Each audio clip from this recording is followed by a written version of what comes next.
Reality TV shows these days are no joke. People have come too far with the concept to create an audience-engaging content that is filmed and broadcasted on television with a big success rate and huge amount of money that is made by these. Today in this video, we'll be taking you through one of the most hit TV shows from the History Channel, Forged in Fire, and everything about its judges that you're missing out on. So let's dive right in. Forged in Fire is a show that is simply connected to the art of old bladesmithing techniques. The trend of the creative and useful skills of knife making from scratch have once again emerged. Usually, there's no drama about the challenges, and usually contestants help each other out during a difficult challenge. And the judges are always there to make sure that no dirty play would happen and fair decisions are made. These judges work under a lot of pressure too, as they have to make decisions among these brilliant contestants who came all the way for this competition and the prize of $10,000 that's waiting for the one who wins. Let's take a deeper analysis of what the judges are like on the show. James Nielsen. James is one of the most competent judges in the world. He, along with the other judges, are a part of the show. He holds a Master Smith rank in the ABS, that is the American Blacksmith Society. This title is held only by 100 people in the world, and that shows how he is an invaluable member of the panel. He's been a part of the show since its beginning, from the first episode of the first season. But he was missing from a lot of the episodes of season 3, and fans were thinking that he might have left the show.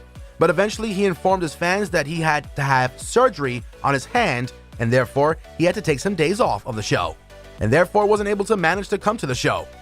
In his absence, he sent fellow Master Smith from the ABS, Jason Knight, who stood for him when he wasn't there.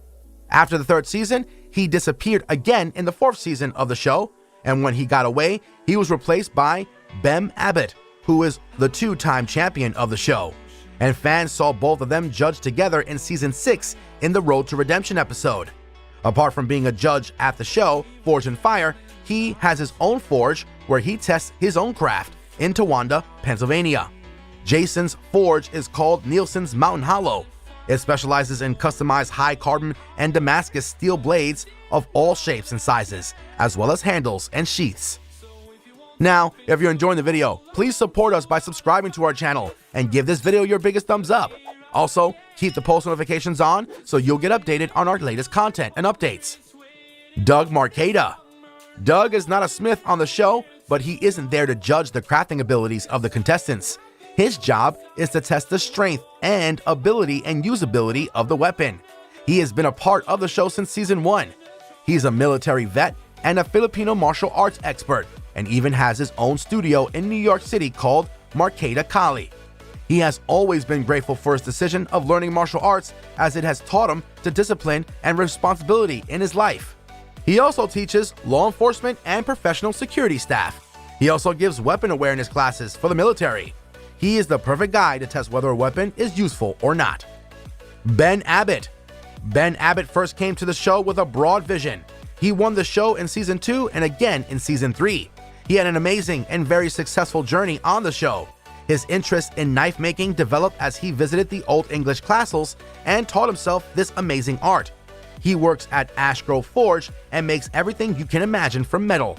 His wife even credits him for a lot of cutlery, including pans found in their kitchen.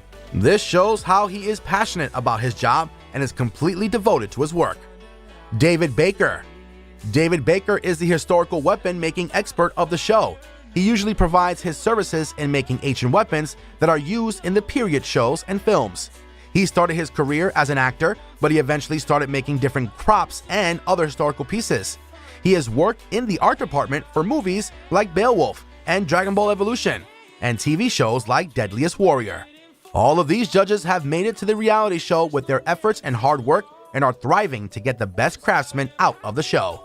And that brings us to the end of our video. If you haven't already then, please subscribe to our channel and give this video your biggest thumbs up. We'll see you guys next time in another awesome video. Until then, happy watching.